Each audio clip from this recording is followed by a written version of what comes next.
الله وبركاته. نحمده ونستعينه ونستغفره ونؤمن به ونتوكل عليه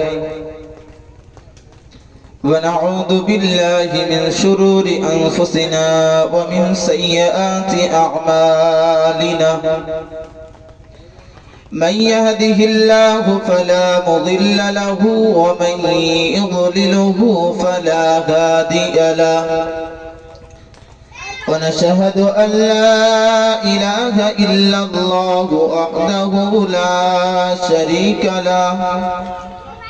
ونشهد أن سيدنا ونبينا وحبيبنا ومولانا محمدا عبده ورسوله. وقال تعالى في شان حبيبه آمرا ومخبرا: إن الله وملائكته يصلون على النبي يا أيها الذين آمنوا صلوا عليه وسلموا تسليما. اللهم صل على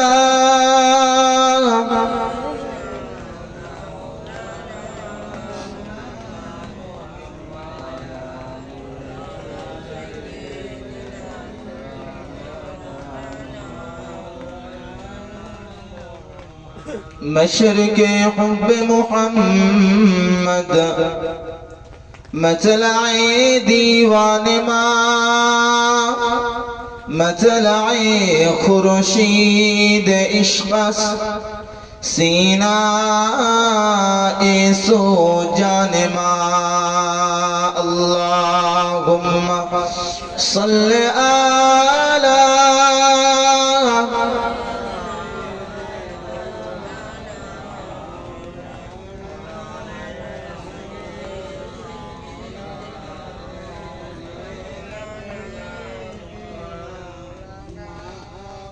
मदीनार बुलबुल नबी रसूल अल्लाह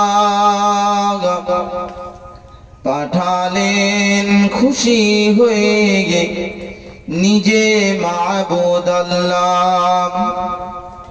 नबुआत पाया नबी दावत मशगूल तयफेरी ময়দানে গাহিতেছে বুলবুল. মারে পাথর নাকে মুখে নামানিয়া আল্লাহ. মদিনার বুলবুল নবী রসুল আল্লাহ. আল্লাহুম্মা সাল্লি আলা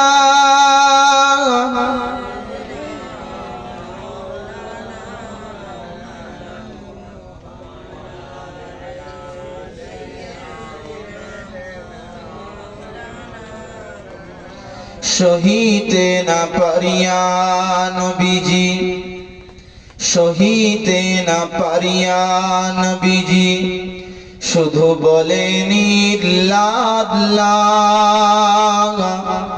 মদিনার বুলবুল নবী রসুল আল্লাহ. আল্লাহুম্মা সাল্লি আলা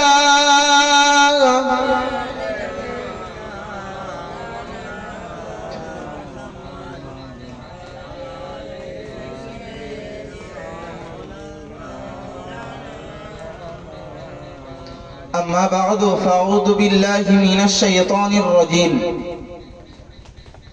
بسم الله الرحمن الرحيم. ألم نشرح لك صدرك. وقال رسول الله صلى الله عليه وسلم: فأوتيت بطشة من ذهب بماء زمزم إلى آخر الحديث أو كما قال رسول الله صلى الله عليه وسلم। সম্মানিত সভাপতি সাহেব, সন্ধ্যা থেকে এ পর্যন্ত সম্মানিত বিদায়ী বক্তাগণ, সদ্য বিদায়ী অত্যন্ত শ্রদ্ধেয় হযরত মাওলানা রহমাতুল্লাহ সাহেব, সর্বাগ্রে সেই মুনিবের দরবারে শুকর গুজার হচ্ছি সকলে মিলে এই প্রতিকূল পরিস্থিতিতে আমাদেরকে একত্রিত করে দ্বীন ও শরীয়তের কিছু আলোচনা শুনবার তৌফিক এনায়েত করেছেন। শুকরিয়া আদায়ের জন্য সকলে মিলিত কণ্ঠে বলি আলহামদুলিল্লাহ। সরওয়ারে কায়নাত মুহাম্মদুর রাসূলুল্লাহ সাল্লাল্লাহু আলাইহি ওয়াসাল্লামের প্রতি শতকোটি দরুদ বর্ষিত হোক। সকলে পড়ি সাল্লাল্লাহু আলাইহি ওয়াসাল্লাম। ভাই, স্বল্প সময়ের জন্য আমি আপনাদের মাঝে উপস্থিত কিছু কথা বলবার জন্য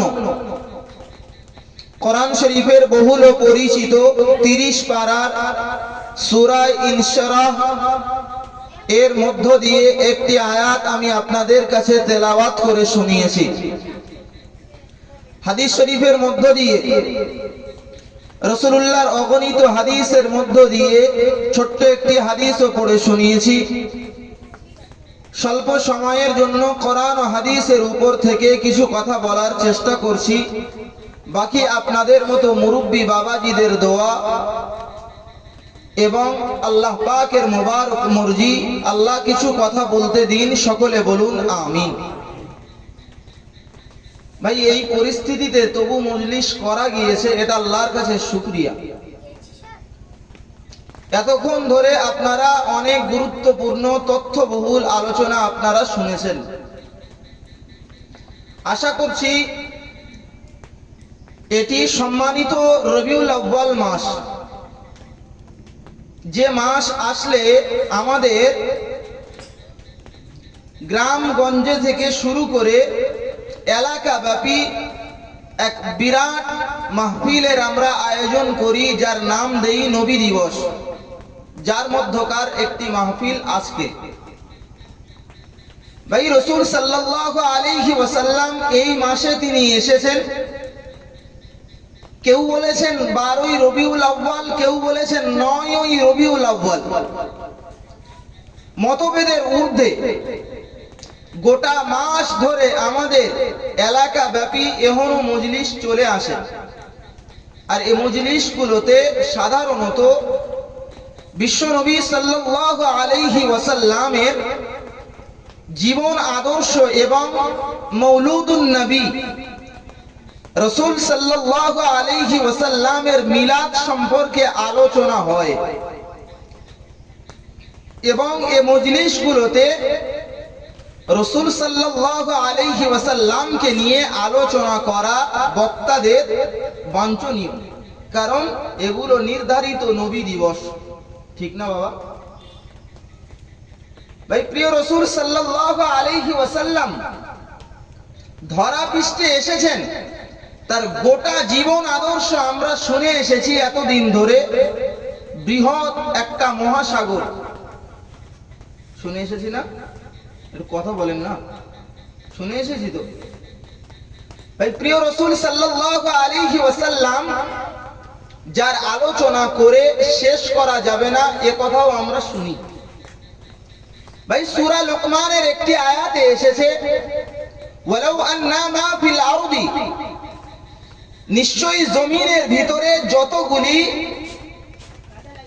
শাজারাতিন আকলাম, গাছ রয়েছে, গাছগুলোকে যদি কলম বানানো হতো, ওয়াল বাহরু ইয়ামুদ্দুহু ফীহি মিন বাদিহি, আর গোটা সাগরের পানিগুলোকে নিয়ে যদি কালি বানানো হতো, তাহলে মহান আল্লাহ আবার তার পাশে আরো একটি শব্দ জুড়ে দিয়ে বললেন সাবাতা আবহুর, যদি আরো 7টি মহাসমুদ্রকে একত্রিত করে কালি ব্যবহার করা হতো, তার পানিগুলোকে তাহলে মা নাফিদাত কালিমাতুল্লাহ, আল্লাহর বাক্যগুলি লিখে এবং আল্লাহর গুণাবলী লিখে শেষ করা যেত না। বলুন সুবহানাল্লাহ। কতটা?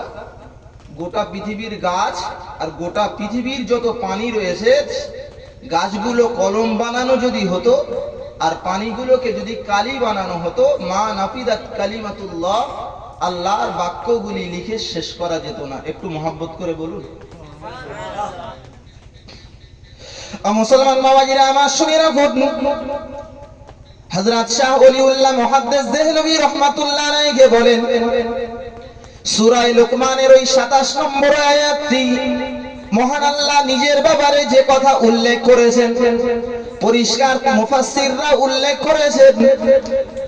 হযরত শাহ ওলিউল্লাহ মুহাদ্দিস দেহলভী রাহমাতুল্লাহ আলাইহি বলেন, রাসূল করিম সাল্লাল্লাহু আলাইহি ওয়াসাল্লামের সিরাত সম্পর্কে পৃথিবীর কোন লেখক যদি লিখতে শুরু করে, পৃথিবীতে ওই রকম পৃথিবীর গাছগুলো শেষ হয়ে যাবে, গোটা পৃথিবীর পানিগুলো শেষ হয়ে যাবে, অথচ রাসূলুল্লাহ সাল্লাল্লাহু আলাইহি ওয়াসাল্লামের সিরাত লিখে শেষ করা যাবে না।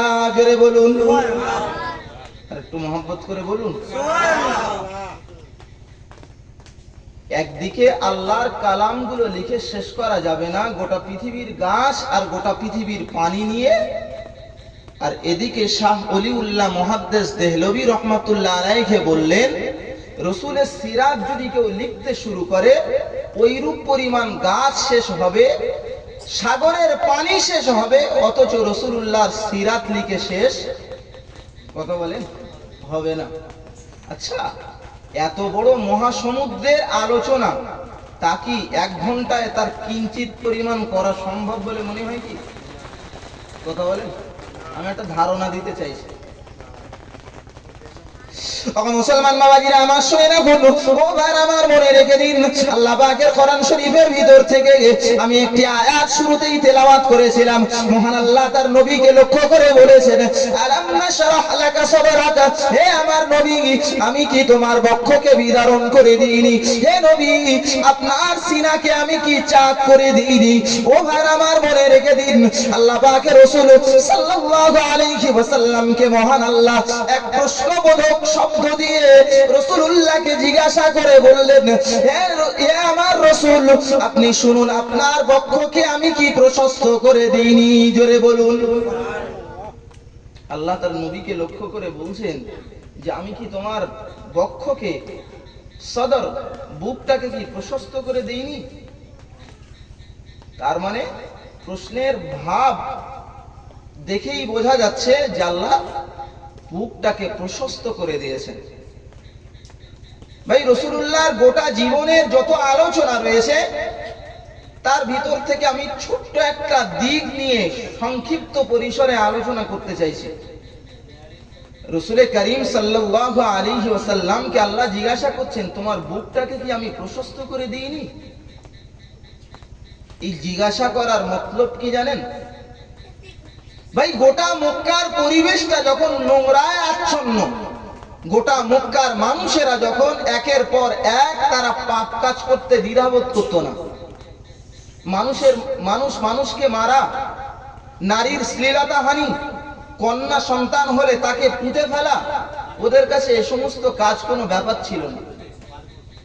আচ্ছা, রাসূলুল্লাহ সাল্লাল্লাহু আলাইহি ওয়াসাল্লাম আসলেন, নবুয়াতের পথে দাঁড়িয়ে তিনি দাওয়াত দিলেন। শেষমেশ 63 বছরের জিন্দেগিতে দেখা গেল রাসূলুল্লাহর অনুগত তথা ভালো ব্যক্তি যারা রাসূলুল্লাহর হাতে হাত দিয়ে কালেমা পড়ে ইসলামের ছায়াতলে আশ্রয় নিয়েছে, তাদের সংখ্যা দাঁড়িয়েছে প্রায় 2 লক্ষেরও অধিক। বলুন সুবহানাল্লাহ। আচ্ছা, এই কাজটা কি খুব সহজ মনে করছেন? কথা বলেন। গ্রামের বেছে বেছে 10টা মদখোরের নামাজ পড়ানো খুব সহজ মনে করতেছেন নাকি? হ্যাঁ, আরে 10টা মদখোর নয়, 2 লক্ষ মাতালকে রাসূল সদা করছেন, এটা কি খুব সহজ? তাহলে অতিরিক্ত কঠিন। আল্লাহ তাই তার নবীকে ডেকে বলছেন, নবী, আমি কি তোমার বক্ষকে প্রশস্ত করে দিইনি? তার মানে গঠনে রাসূলুল্লাহ সিনা, রাসূলুল্লাহর বুক যা হওয়ার তাই ছিল। বুক যা হওয়ার তাই ছিল। ছোট্ট একটা উপমা দিলে বুঝবেন। সামনে গেলে পটরাখালী নদী না, সামনে গেলে তো ধরে নিন 5-7 বছরের এক বাচ্চা নির্দ্বিধায় কারোর কথা না মেনে নদীর এপার থেকে ফুল জোয়ারের স্রোত চলছে, এপার থেকে ওপারে পারিয়ে চলে গিয়েছে। আচ্ছা, কিছু মানুষ তাকে দেখে ডেকে তাকে বাহবা দেবে না? দেবে তো। কারণ 7 বছরের বাচ্চা জোয়ারের ফুল স্রোত আবার ওপার থেকে এপারে আসছে, এটা কিন্তু সহজ কাজ সহজ কাজ কি? অন্তত তাকে কেউ অন্তত পিঠে হাত চাপড়িয়ে বলবে বেটা তোর বুকের ছাতি চওড়া, এরকম বলে না? বলেন। কেউ আবার বলবে তোর কলজে বড়, এ কথা বলে না? তা রাসূল সাল্লাল্লাহু আলাইহি ওয়াসাল্লাম এত বড় দুঃসাহসিকর কাজ যা সাধারণের জন্য সম্ভব নয়, মহান আল্লাহ তার রাসূলকে দিয়ে করিয়ে নিয়েছেন। রাসূলুল্লাহকে তাই আল্লাহ বললেন, নবী আমি কি তোমার সিনাকে চওড়া করিনি? সুবহানাল্লাহ বলেন। তার মানে আপনার সিনাকে আমি চওড়া করে দিয়েছি, এতগুলো মানুষ ইসলামের ছায়াতলে আশ্রিত হয়েছে, এটা আমি আল্লাহ এই শক্তি তোমার ভিতরে জুগিয়ে দিয়েছিলাম। বলুন সুবহানাল্লাহ। ও মুসলমান বাবাজিরা আমার শুনে রাখুন, ও ভাইরা আমার মনে রেখে দিন, কোরআন শরীফের তাফসীরের ভিতরে পরিষ্কার আল্লামা জালালউদ্দিন সুয়ুতী রাহমাতুল্লাহ আলাইহি পরিষ্কার বিবরণ দিয়েছেন।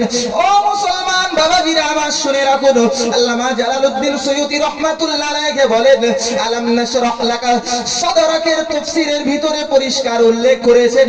আল্লামা জালালউদ্দিন সুয়ুতী জালালাইন শরীফের ভিতরে তিনি উল্লেখ করেছেন, মহান আল্লাহ তার রাসূলকে তার জীবনে 4 বার সিনা চাক করে মহান আল্লাহ পৃথিবীতে ইসলাম প্রচারের সমূহ শক্তিটাকে মহান আল্লাহ জুগিয়ে দিয়েছিলেন। জোরে বলুন।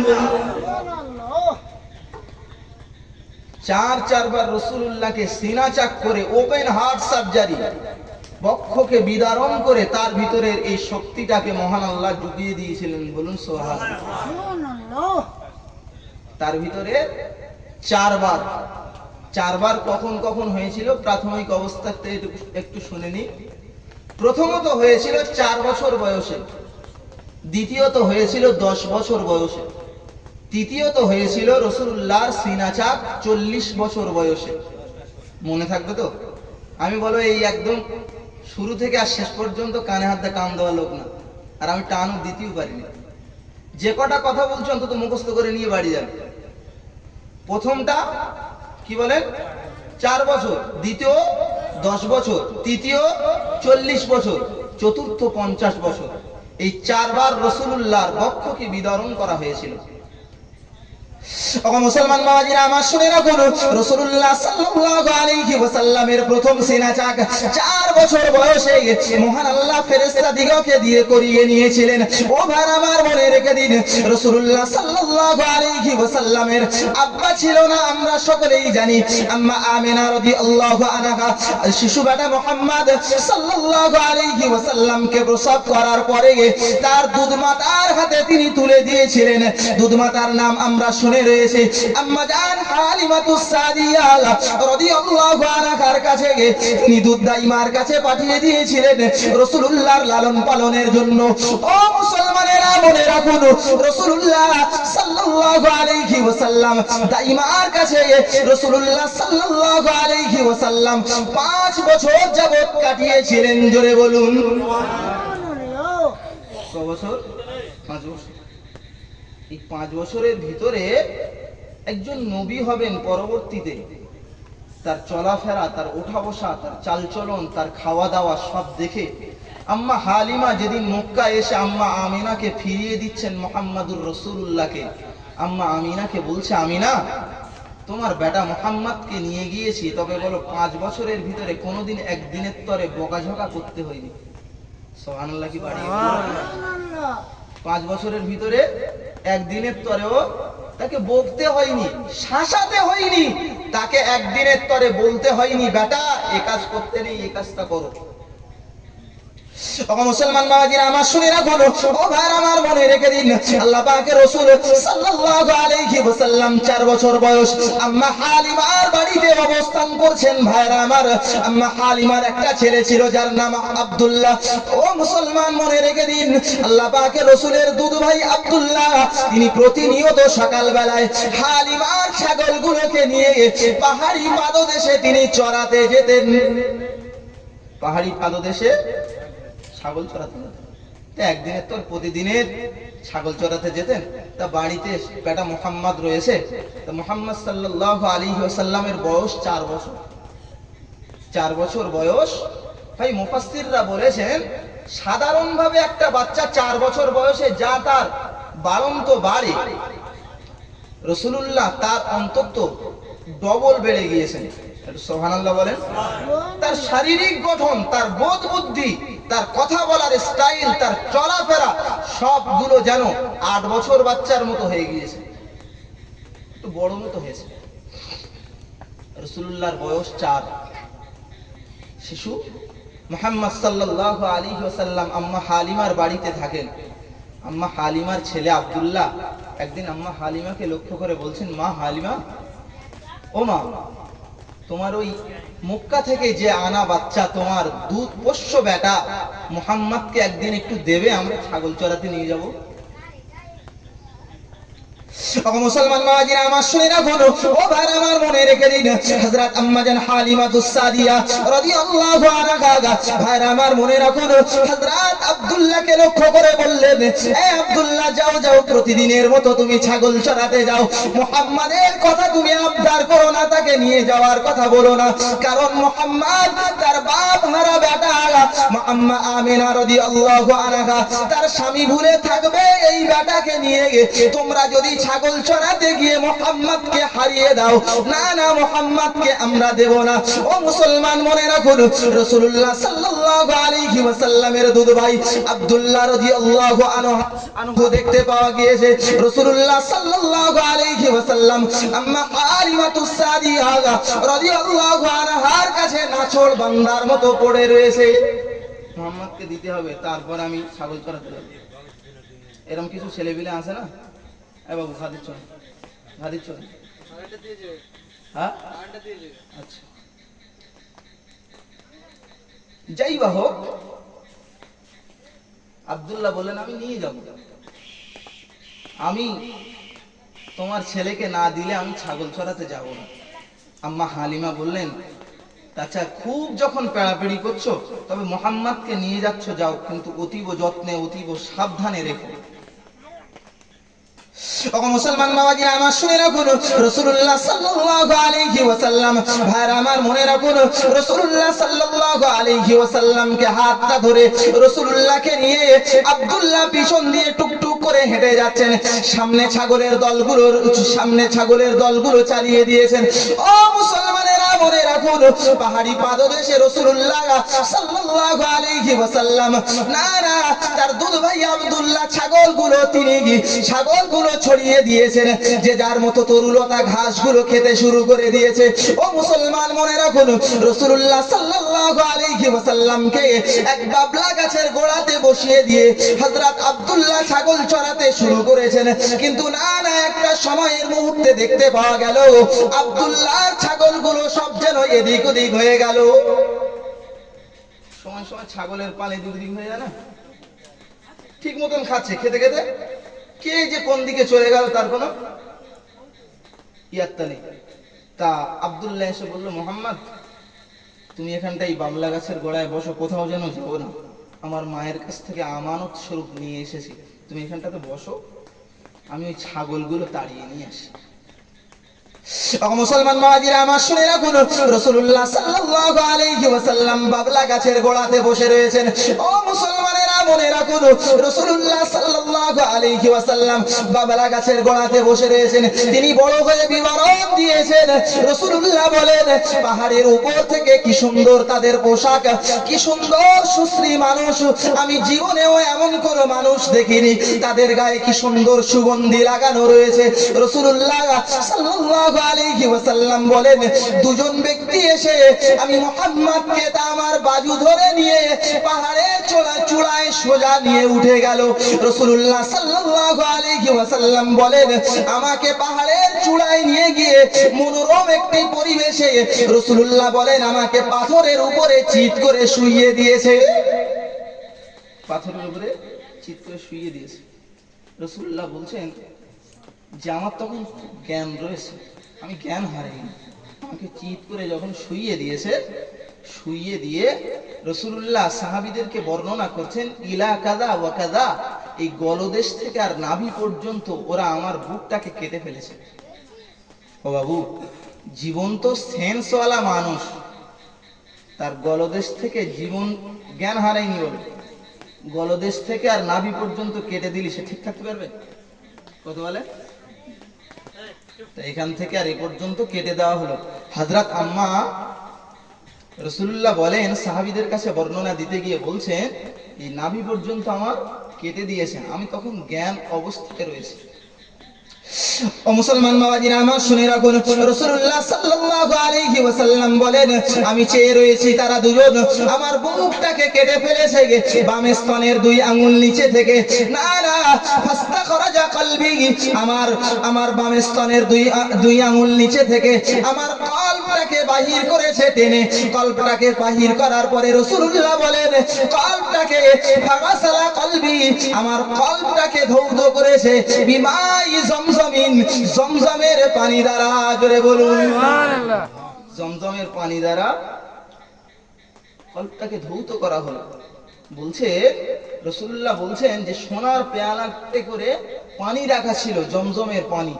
রাসূলুল্লাহ বলেন আমাকে ওইভাবে শুইয়ে দিয়ে আর আমার কলবটাকে টেনে বের করে আর জমজমের পানি দ্বারা ধুইয়ে কলবটার মাঝখান থেকে কেটে কি যেন একটা কালো রঙের গোশত বাইরে বের করে দিল। সুম্মা উইদা মাকানান সুম্মা খুশিয়া ঈমানা ওয়া হিকমা, আর আমার ভিতরে ঈমান আর হিকমা প্রবেশ করিয়ে দিল। বলুন সুবহানাল্লাহ।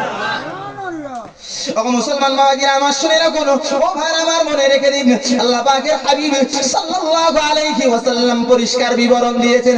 ও আমার সাহাবীরা তোমরা শুনে রাখো, আমার তখন বয়স 4 বছর।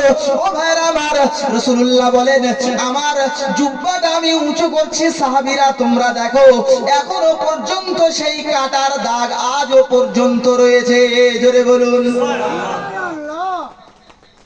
ভাই এদিকে সে আব্দুল্লাহ ছাগল ঠিক করতে গেল না, হ্যাঁ ও এসে দেখছে বাবলা গাছের গোড়ায় মোহাম্মদ নেই, ঠিক থাকতে পারবে তো? মায়ের কাছ থেকে বলো ওয়াদা করে নিয়ে এসেছে খুব ভালো করে যত্ন আহ্বান করে দেখবো।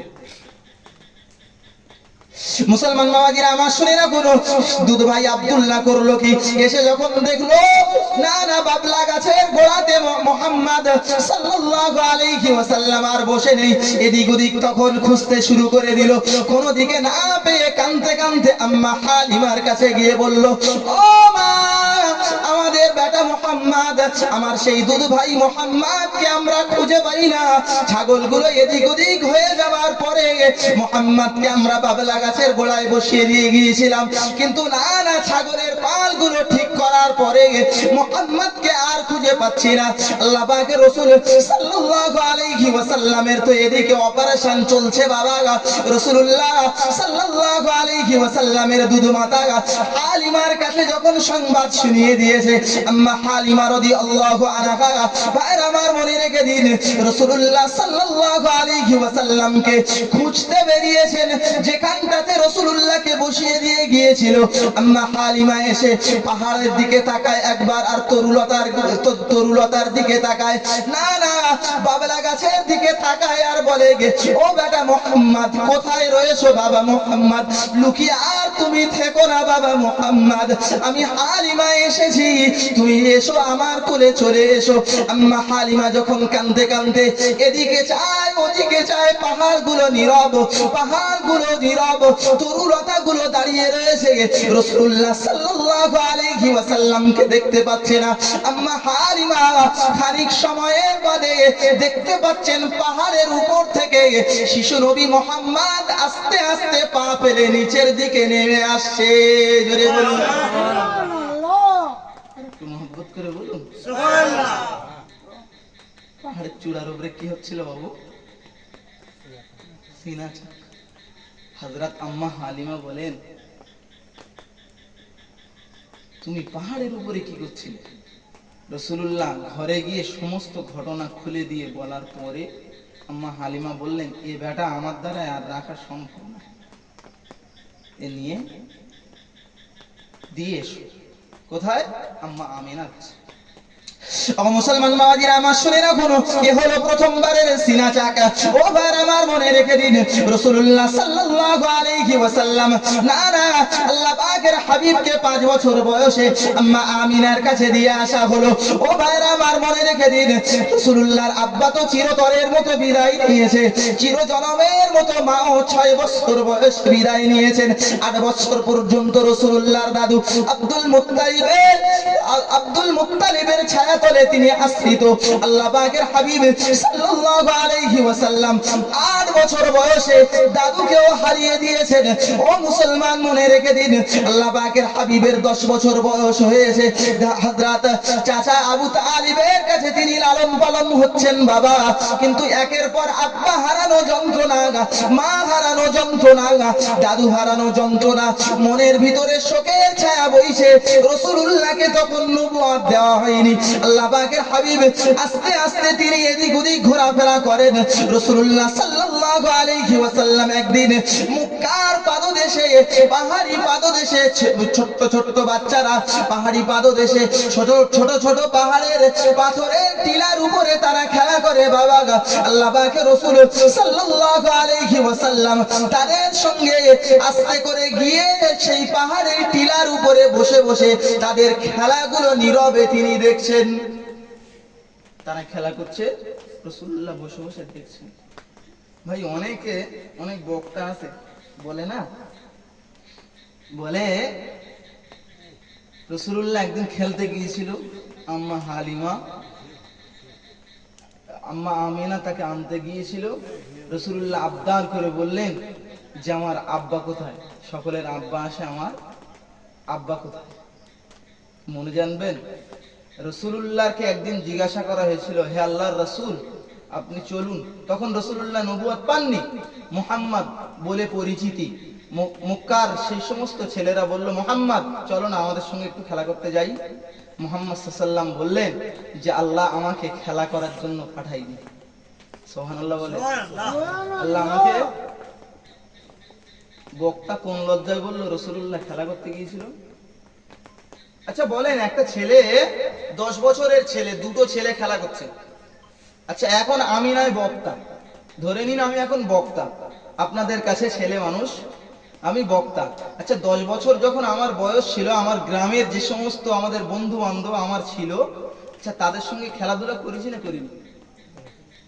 হ্যাঁ করেছি তো, তাদের সঙ্গে ওঠা বসা চাল চলন সবকিছু করেছি বাবু। করার পরে এখন যদি তাদের কাছে গিয়ে বলেই দেয় আমি না হুজুর, ও কি বলবে? বলে দেখ তুই রাখ, সেই হাসানু তো সে ওইদিকে যা শোনে শুনুক গেদা, তুই আঙ্গাকে তো হুজুর মারা দিয়ে আসিস। এ কথা বলবে না বলবে না? কথা বলেন, কারণ তাদের সঙ্গেই ওঠা বসা, তাদের সঙ্গেই চাল চলন, একই সঙ্গে খেলাধুলা, একই সঙ্গে পড়াশোনা, এ কথা স্বাভাবিক বলবে। মুসলমান মাজিরা আমার শুনে রাখুন, ও ভাইরা আমার মনে রেখে দিন, আল্লাহ পাকের হাবিব সাল্লাল্লাহু আলাইহি ওয়াসাল্লাম তো তিনি সাধারণ কোনো মানুষ নয়। আল্লাহ পাকের রাসূলকে পরবর্তীতে নবুয়ত দেবেন, রাসূলুল্লাহ পরবর্তীতে নবুয়তের প্রচার করবেন, আর পরবর্তীতে ওই সমস্ত লোকেদের কাছে গিয়ে যখন বলবে আমি মুহাম্মদ আল্লাহর রাসূল, তোমরা পড়ে নাও লা ইলাহা ইল্লাল্লাহু মুহাম্মাদুর রাসূলুল্লাহ। তো তারা তখন কি ঘুরিয়ে এ কথা বলবে না, মুহাম্মদ না না, তুই তো আমাদের মতো একটা ছেলে, ছোটবেলায় আমাদের সঙ্গে খেলা করতিস, কথা বলবে না বলবে না? ওই জন্য রাসূলুল্লাহকে জিজ্ঞাসা করা হয়েছিল, চলো না ভাই খেলতে যাই। রাসূলুল্লাহ বললেন, আল্লাহ আমাকে খেলার জন্য, জোর করে বলেন না, খেলার জন্য পাঠাইনি। ওই জন্য তারা খেলা করতো, রাসূলুল্লাহ পাহাড়ি টিলার উপরে বসে বসে দেখতো। ও মুসলমান বাবাজিরা আমার, শুনে রাখুন, আল্লাহ পাকের রাসূল সাল্লাল্লাহু আলাইহি ওয়াসাল্লামের বয়স 10 বছর হয়েছে। পাহাড়ি টিলার উপরে তিনি বসে রয়েছেন। ঠিক আগের মতো ওই রকম দুইজন ব্যক্তি, যাদের সুন্দর সুশ্রী চেহারা, যাদের গায়ে সুন্দর আতর খুশবু মাখানো রয়েছে, বাবা তাদের এত সুন্দর সুঠাম দেহ, রাসূলুল্লাহ বলেন আমি ইতিপূর্বে কোনোদিন দেখিনি। ওই রকম পাহাড়ের চূড়ার উপরে নিয়ে গিয়ে আমাকে, না না, পাহাড়ের উপরে আমাকে শুইয়ে দিয়ে একই ভাবে আমার সিনা চাক করিয়ে দিয়েছিল। জোরে বলুন, একই ভাবে সিনা চাক করিয়ে দিয়েছিল। এটাই হলো রাসূলুল্লাহর 10 বছরের সিনা চাক। 40 বছর বয়সে রাসূলুল্লাহ, গোটা মক্কার পরিবেশটা দূষিত, তখন তিনি থাকতেন গারে হেরাতে, ধ্যানমগ্ন অবস্থায়। গারে হেরা, হাজী সাহেব যারা রয়েছেন তারা খুব ভালো জানেন। গারে হেরা, হেরা পাহাড়ের এক গর্তের ভিতরে রাসূলুল্লাহ ওখানে ধ্যানমগ্ন থাকতেন। তৃতীয়বার 40 বছর বয়স রাসূলুল্লাহ নবুয়ত প্রাপ্তির বছরে আল্লাহ পাক রব্বুল আলামিন তার সিনা চাক করিয়েছিলেন একই ভাবে। একটু জোরে বলুন সুবহানাল্লাহ। চতুর্থবারের সিনা চাক রাসূলুল্লাহ বললেন, আমি ওয়াকিলা ইশারাতুন ইলা শাক্কি সাদরিহি ওয়া সাদাহু লাইলাতুল মিরাজ, আল্লাহ আমাকে মেরাজে পাঠাবেন, তাই আল্লাহ পাক রব্বুল আলামিন মেরাজের রাতে আমার সিনাকে চাক করে দিয়েছিল। বলুন সুবহানাল্লাহ। কোথায় না, আমি মাথা পেয়ে শুয়ে ঘুমাচ্ছিলাম, কাবা শরীফের চত্বরে শুয়ে শুয়ে ঘুমাচ্ছিলাম। দুজন ফেরেশতা এসে আমাকে ডেকে নিয়ে একদিকে জমজম কূপ, জমজম কূপের পাশে হাজরে আসওয়াদের ঠিক উল্টো পারে রাসূলুল্লাহকে চিৎ করে শুইয়ে দিয়ে একই ভাবে তার সিনা চাকটা তারা করিয়ে দিয়েছিল। বলুন সুবহানাল্লাহ। আচ্ছা বলুন, একটা লোকের কোনো রোগ নেই, একটা লোকের কোনো রোগ নেই, এখন ডাক্তার প্রেসক্রিপশন করে যদি বলে যে তোমার হার্ট সার্জারি করতে হবে, হার্ট পাল্টাতে হবে, কিন্তু অথচ রিপোর্টে বলো হার্ট খারাপ নয়, রিপোর্টে হার্ট খারাপ নয়, অথচ ডাক্তার বলছে আপনার হার্ট পাল্টাতে হবে, ও ডাক্তারকে পাগল বলবে না? বলবে না? বলবে তো। রাসূলুল্লাহ সাল্লাল্লাহু আলাইহি ওয়াসাল্লামের কোনো রোগ ব্যাধি ছিল বাবা? সিনা চাকটা 4 বার করাবার উদ্দেশ্য কি? কথা বলে, এ কথা শোনা পড়েনি? বলেন, সুস্থ ব্যক্তি, সুস্থ একজন মহামানব, তাকে 4 বার সিনা চাক করার উদ্দেশ্যটা কি? মুসলমান বাবাজিরা আমার, শুনে রাখুন, ও ভাই আমার, মনে রেখে দিন, আল্লাহ পাকের রাসূল সাল্লাল্লাহু আলাইহি ওয়াসাল্লামের 4 বছর বয়সে না না তাকে সিনা চাক করিয়েছিল গো। তার একটাই মাত্র উদ্দেশ্য, আল্লাহ পাক পরবর্তীতে তাকে নবী বানাবেন। ছোটবেলার চিত্র আমরা, আমাদের যাদের বাচ্চা কাচ্চা রয়েছে, আমরা খুবই ভালো বুঝি। একটু কথা বলতে শিখলে, একটু হাঁটতে শিখলে, একটু কথা বলতে শিখলে, 2-4 পা ছুটতে শিখলে, না না বাচ্চা কাচ্চাদের একটু দৌড় ঝাঁপ করা শিখলে, বাচ্চা কাচ্চাদের একটু দৌড়াজ্জি বেড়ে যায় না? একটু বদমাইশি খেয়াল একটু আসে না? তাই এদিক সেদিক এ করে। রাসূল সাল্লাল্লাহু আলাইহি ওয়াসাল্লাম, তিনি মানুষের আবহাওয়াবে তিনি জন্ম নিয়েছেন, তিনি বড় হয়ে নবী হবেন। আর যদি ছোটবেলায় এরকম ধরনের তিনি থাকেন, তাহলে মানুষের কাছে একটা খারাপই না? বলে মুহাম্মদ তুমি ছোটবেলায় না এরকম ছিলে। আমাদের 2-4 বছরের বাচ্চা এমনিতেই সাড়ার খুলে ঘরে না? সাড়ার খোলা বুঝতে পেরেছেন? হ্যাঁ, খুলে ঘরে তো। বলছে আবু তালেব, চাচা আবু তালেব বলছে, রাসূলুল্লাহকে আমি আমার জীবনে কোনো দিনের জন্য আমি উলঙ্গ অবস্থায় দেখতে পাইনি, অথচ আমি তার চাচা। বলুন সুবহানাল্লাহ। একটু মহব্বত করে বলুন, একটা দিনের জন্য আমি মুহাম্মদ সাল্লাল্লাহু আলাইহি ওয়াসাল্লামকে কাবার সংস্কারের পাথর বইবার জন্য আমি আবু তালেব বলেছিলাম, তুমি পাথর বইছো, তুমি ছেলে মানুষ, পাথর মাথায় করে নিয়ে গেলে তোমার মাথায় লাগবে, তুমি তোমার নিচের কাপড়টা ইজারটা খুলে মাথার উপরে দিয়ে পাথরটা চাপিয়ে দিয়ে যাও। রাসূলুল্লাহ শিকার না হওয়ার কারণে আবু তালেব বললেন, আবু তালেব কোনো কথা না বলে শুধু ইজারটা ধরে টান দিয়েছে। কি করেছে? ইজারটা ধরে টান দিয়েছে। আমরা এরকম করি না? যখন টান দিয়েছে, রাসূলুল্লাহ হাদিসে এসেছে, রাসূলুল্লাহ ইজারি ইজারি ইজারি তিনবার বলে রাসূলুল্লাহ অজ্ঞান হয়ে মাটিতে পড়ে গিয়েছে। সুবহানাল্লাহ বলে। আচ্ছা, এরকম কোন লোক আছে যে আমাদের বাড়ির বাচ্চা কাচ্চা ছোটবেলার থেকে বড় হয়ে পর্যন্ত ঘুরেছে, উলঙ্গ হয়ে ঘুরতে তার চাচারা দেখেনি?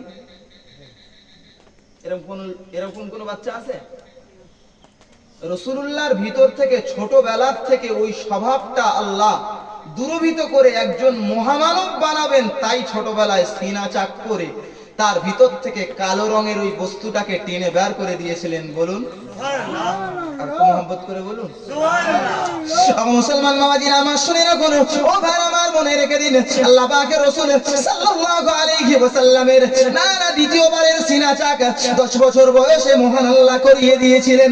ও মুসলমানেরা মনে রাখুন, রাসূলুল্লাহ সাল্লাল্লাহু আলাইহি ওয়াসাল্লামের 10 বছরের সিনা চাক করাবার উদ্দেশ্য আল্লামা জালালউদ্দিন সুয়ুতী রাহমাতুল্লাহ আলাইহি লেখেন, হে বিশ্ববাসী তোমরা শুনে রাখো, আমি আল্লামা জালালউদ্দিন সুয়ুতী তোমাদিওকে জানিয়ে দিলাম, না না, রাসূলুল্লাহর 10 বছরের সিনা চাক, রাসূলুল্লাহ তখন একজন পূর্ণাঙ্গ যুবক রে বাবা, রাসূলুল্লাহ একজন সাবালক হয়েছেন। রাসূলুল্লাহর সিনা চাক করাবার উদ্দেশ্যটাই হলো এটাই, কারণ মক্কার চত্বরে তখন নারীর শ্লীলতাহানি, নারীর সঙ্গে অপকর্ম, নারীর সঙ্গে একে অপরের সঙ্গে কুকর্ম তখন এতটাই অ্যাভেলেবেল ছিল, মানুষের জন্য সেটা গর্বের কারণ ছিল। একজন আরেকজনের নারীকে নিয়ে ভোগ করবে, এটা খুব গর্বের কারণ ছিল। রাসূলুল্লাহ তো রক্ত মাংসের দেহ রে বাবা। আবার বলবেন না যে হুজুর অস্কর্তি করতে বলেছে রক্ত মাংসের দেহে, আমরা তো একদিন জানতাম নূর। আমিও বিশ্বাস করি নূর, কিন্তু রাসূলুল্লাহ স্বাভাবিক আবহাওয়ায় রক্ত মাংসের মানুষ। সুবহানাল্লাহ সুবহানাল্লাহ। তবে আমাদের মতো রক্ত মাংসের না, রাসূলুল্লাহ শান সম্পূর্ণ আলাদা। রাসূলুল্লাহর ওই 10 বছরের সিনা চাক করার একটাই মাত্র কারণ, গোটা মক্কার পরিবেশটা তখন অত্যন্ত খারাপ, অত্যন্ত খুব খারাপ। একে অপরের সঙ্গে নারীর শ্লীলতাহানি, নারীর উপরে জোরপূর্বক ভোগ করা, এটা যেন খুব বীর পুরুষের কাজ। রাসূলুল্লাহ তো সেই আবহাওয়ার মানুষ।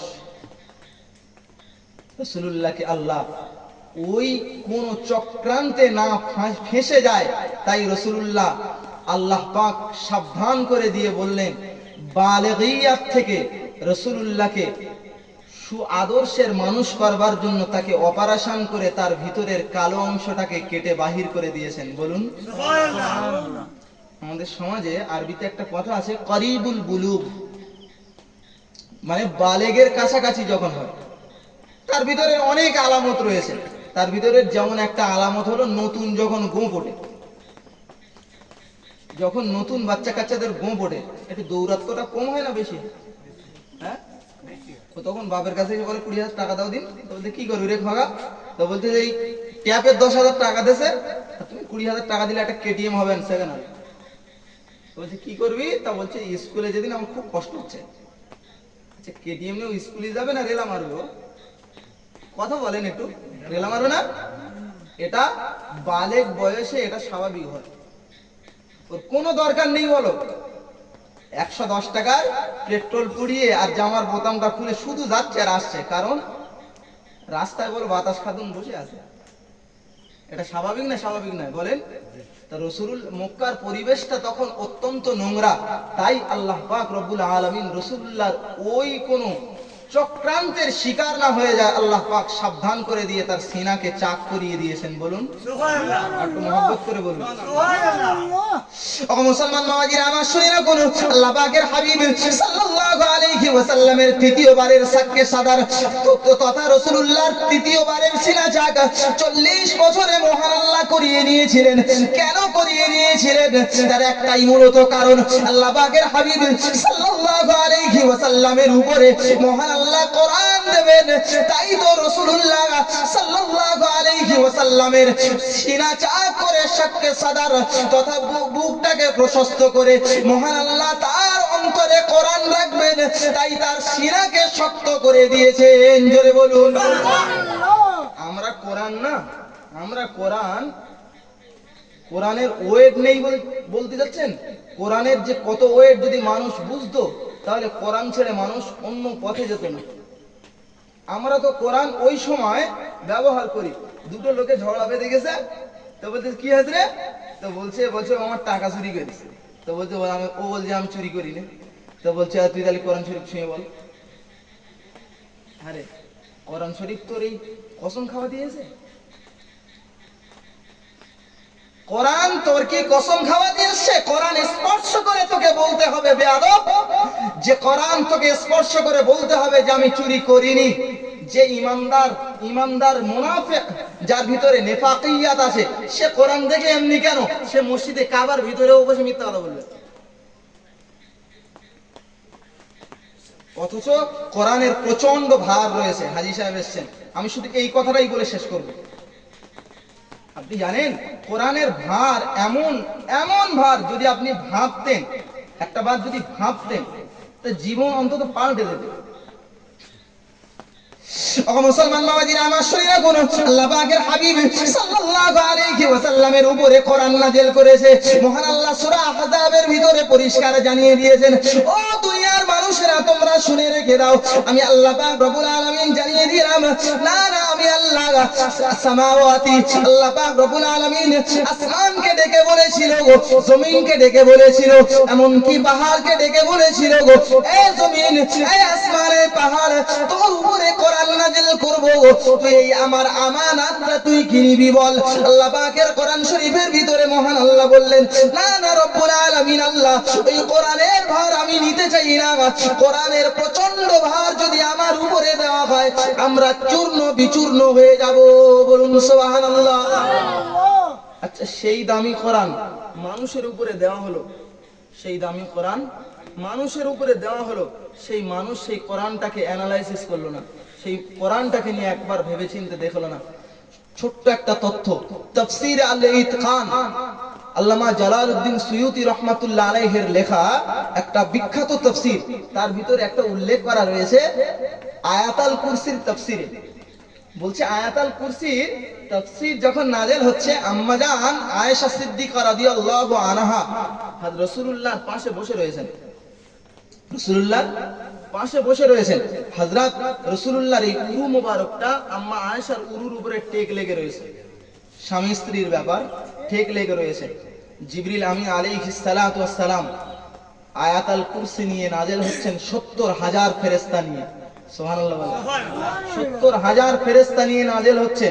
রাসূলুল্লাহকে যখন আয়াতুল কুরসি শুনিয়ে দেওয়া হলো, গোটা দেহটা ঘেমে গেল। আম্মা আয়েশা বলেন, আম্মা আয়েশা এত কান্না কাঁদছেন। জিবরাইল চলে যাওয়ার পরে রাসূলুল্লাহ আম্মা আয়েশাকে লক্ষ্য করে বললেন, আয়েশা, এতক্ষণ তো খোশ মেজাজে গল্প করছিলে, কিন্তু কাঁদছো কেন? তো বলছি, ইয়া রাসূলুল্লাহ, খোশ মেজাজে গল্প করছিলাম, যখন থেকে জিবরিল এসেছে তখন থেকে আপনি ঘেমে গেছেন, ঘর্মাক্ত হয়ে গেছেন, আর তখন থেকে আমি মনে করছি আপনার উরুটা এত ভার হয়েছে, আপনার উরুর ভারে আমার উরুর হাড়টা ভেঙে যাবে। হযরত মুহাম্মদ সাল্লাল্লাহু আলাইহি ওয়াসাল্লাম রাসূল বললেন যে, আয়েশা, ওটা বলো আমার দেহের ভার নয়, ওটা হলো কোরআনের ভার। একটা আয়াত সবেমাত্র নাযিল হয়েছে, আর এই আয়াতের ভার আমার দেহ থেকে তোমার উরুর উপরে ঠেক লেগেছে, তোমার এতটা ভার বলে মনে হয়েছে। হে আয়েশা, মনে করো আমার উপরে গোটা কোরআন নাযিল হয়েছে, আমাকে কতটা ভার সহ্য করতে হয়েছে। সুবহানাল্লাহ। একটু ভেবে দেখেছেন? সেই কোরআন নিয়ে আমরা কোনো ব্যাপার নয়, কোরআন যদি প্রতিনিয়ত পড়া হয়, কোরআনের উপরে আমার বলতে দিলে এখন আমি ঘন্টা 2 বলতে পারবো। হাজী সাহেব এসে আমি এ করব না।